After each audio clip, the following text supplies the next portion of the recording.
नाम रुक्मणी वर्मन है और मैं आरजेडी अनूपपुर से आई हुई हूँ आपके बदरा में, ग्राम पंचायत बदरा। आजीविका भवन आपका ये जो है वहाँ मैं आप लोग को ट्रेनिंग देने आई हूँ। ठीक है, तो हमारा टॉपिक है लखपति दीदी का। तो सबसे पहले मैं आपको आरजेडी के बारे में बताऊंगी। आरजेडी का फुल फॉर्म है ग्रामीण स्वरोजगार प्रशिक्षण संस्थान, यानी rural self employment training institute. ठीक है, इसमें आप लोग ट्रेनिंग ले सकते हैं स्वरोजगार स्थापित करने के लिए। भारत सरकार के द्वारा और जो जिले की लीड बैंक होती है वो मिलकर ये प्रशिक्षण संस्थान चलाती है, जिसमें आप लोगों को सिलाई, कढ़ाई, बुनाई, अचार बड़े पापड़ और आप छोटे छोटे व्यवसाय जैसे कि आप लोग मत्स्य पालन कर सकती हैं, अपना सब्जी उत्पादन कर सकती हैं, डेयरी एवं फार्मिंग का उत्पादन कर सकती हैं। कोई सा भी व्यवसाय जिसमें आप इंटरेस्टेड हो, जिसमें आपके अंदर कौशल हो, तो उस चीज के लिए आप यहाँ से आरजेडी से आप प्रशिक्षण ले सकती हैं। और प्रशिक्षण उन्हीं महिलाओं को अधिकतर दिया जाता है जो समूह से जुड़ी हुई होती हैं, अर्थात जो एक्टिव महिला होती हैं, जिनके अंदर कुछ कर गुजरने की चाह होती है। अगर आपके अंदर ललक होगी तो उस ललक को सरकार पहचानती है और आपको प्रशिक्षण देती है और आप अपना छोटा सा स्वरोजगार स्थापित कर सकती हैं, जिससे महिलाएं सशक्त होती हैं और उनके पास एक आय का सोर्स भी बना रहता है, जिसको किसी के सामने गिराने की जरूरत नहीं होती है। उसी के तहत आपको लखपति दीदी की ट्रेनिंग दी जाती है। सबसे पहले मैं बताना चाहूंगी कि लखपति दीदी क्या होती है। लखपति दीदी वो दीदी होती हैं जो एक समूह से जुड़ी हुई होती हैं और समूह से जुड़ी हुई महिलाएं जिनका आय का सोर्स 10,000 हर महीने 10,000 कम से कम 10,000 हो, 10,000 से ऊपर हो सकता है लेकिन 10,000 से कम नहीं होना चाहिए। साल भर में उनकी लागत कम से कम 1 लाख, कम से कम 1 लाख, 1 लाख से ऊपर जाए वो बहुत अच्छा है।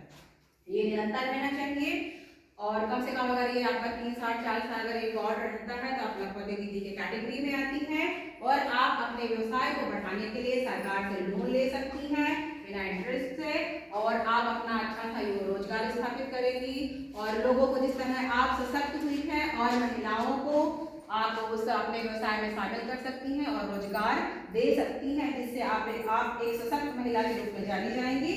और लखपति दीदी तो आप है ही है, धीरे धीरे आप लखपति, करोड़पति, अरबपति दीदी भी बन सकती हैं। ठीक है, इसके लिए आपको क्या क्या आपके अंदर क्या क्या गुण होने चाहिए। एक तो आपको खुद अंदर की ललक होनी चाहिए। आप लोग लखपति बनने के लिए आए हुए हैं, संभावित लखपति दीदी का जो प्रशिक्षण चल रहा है उसमें आप आए हुए हैं। यहाँ पर जो महिलाएं बैठी हुई हैं उनके अंदर सो इच्छा है, इसीलिए आप यहाँ पर बैठी हुई है ना। इतने सारे जनसंख्या में देखिए आप भी कुछ ऐसी महिलाएं जो बैठी हुई हैं, तो आपके अंदर चाह है, जहाँ चाह है वहीं राह होती है। तो आपके अंदर चाह है, सरकार आपके लिए राह लेकर आया हुआ है। उस राह पे चलने के लिए कुछ कठिनाइयां होती हैं, लेकिन उस कठिनाइयों को पार करेंगे तब मंजिल तक आप पहुंच सकेंगे। तो उसके लिए आपको कुछ ना कुछ आपके अंदर जो कौशल है उस कौशल को निखारना है और आगे बढ़ते रहना है। आपके अंदर बाधाएं बहुत आएंगी, ठीक है, लेकिन आपको उस बाधाओं को पार करके आगे बढ़ना है।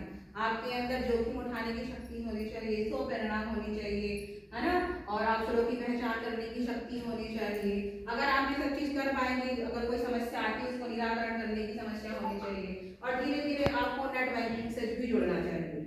आजकल तो यूपीआई का जमाना है, ट्रांजेक्शन हम अपने मोबाइल से भी कर लेते हैं। तो धीरे धीरे बैंकों में देख रहे हो, बैंक भी बैंक सखी बना के रखा हुआ है, जिससे हमारे समूह की महिलाएं आती हैं तो उनको किसी प्रकार की कोई प्रॉब्लम नहीं होनी चाहिए। जब वो ट्रांजेक्शन से रिलेटेड हो, आपके पैसे जमा करने से संबंधित हो, वहाँ बैंक सखी होती है जो आप लोगों की मदद करती है। तो हर जगह सरकार ने आपके मदद करने का एक बना दिया। देखिए आप लोग समूह से जुड़ते हैं, आजीविका मिशन इसके अंतर्गत काम करती है, जैसे नेशनल रूरल लाइवलीहुड मिशन आपके इसके अंतर्गत काम कर ही रही है, स्टेट में भी कर रही है और राष्ट्रीय स्तर पर भी काम कर रही है। तो जब सरकार महिलाओं को आगे बढ़ाने के लिए इतने सारी योजनाएं ला रही है तो हमको क्या होना चाहिए, हमको योजनाओं को पहचानने के लिए, अवसरों को पहचान करने की शक्ति होनी चाहिए। जब हम छोटे छोटे मीटिंगों में आएंगे, लोगों से मिलेंगे, तो हम तभी तो हमको सरकार की योजनाओं के बारे में जानकारी मिलेगी। घर बैठे तो हम जानकारी नहीं ले सकते हैं। इसलिए आपके आजीविका मिशन के तहत कोई सी भी मीटिंग्स होती हैं तो आप लोगों को उसमें जाना जरूरी है। जब आप जाएंगे तभी तो आप समझेंगे कि सरकार हमारे लिए क्या क्या कर रही है। जैसे आपके कल एनआरएलएम से बीएम सर दुर्गेश सर आए थे, आप लोगों को उन्होंने बताया ना कि जो समूह में महिलाएं होती हैं तो उनमें बहुत सी महिलाएं जो होती हैं जो अनपढ़ होती हैं, तो हमको क्या करना है, उनको पढ़ना लिखना सिखाना है, जिससे वो अपने समूह में जुड़ के अपना काम स्वयं कर सके, साइन कर सके, अंगूठा की जगह वो दस्तखत करना पढ़ना लिखना सीख सके, जिससे वो अपने समूह का कार्य और अच्छे से कर सके। तो हमको उनको मदद करनी है। तो जब हम हर मीटिंग्स में जाएंगे और वहाँ जो हमारे ट्रेनर्स आते हैं उनके द्वारा हमको कुछ ना कुछ नॉलेज मिलता रहता है, तभी तो हम जानकारी पाएंगे। घर बैठे तो हमको कुछ भी जानकारी नहीं मिलेगा। इसलिए आज से हमको ये प्रण लेना है कि कोई सी मीटिंग्स हो, कुछ भी हो, हमको उसमें आगे रहना है और हर एक काम करना है, अपने उद्यम को आगे बढ़ाना है और आगे बढ़ना है, हर चीज के बारे में जानना है, तभी हम एक अच्छे नारी और लखपति दीदी बन पाएंगे। Thank you very much.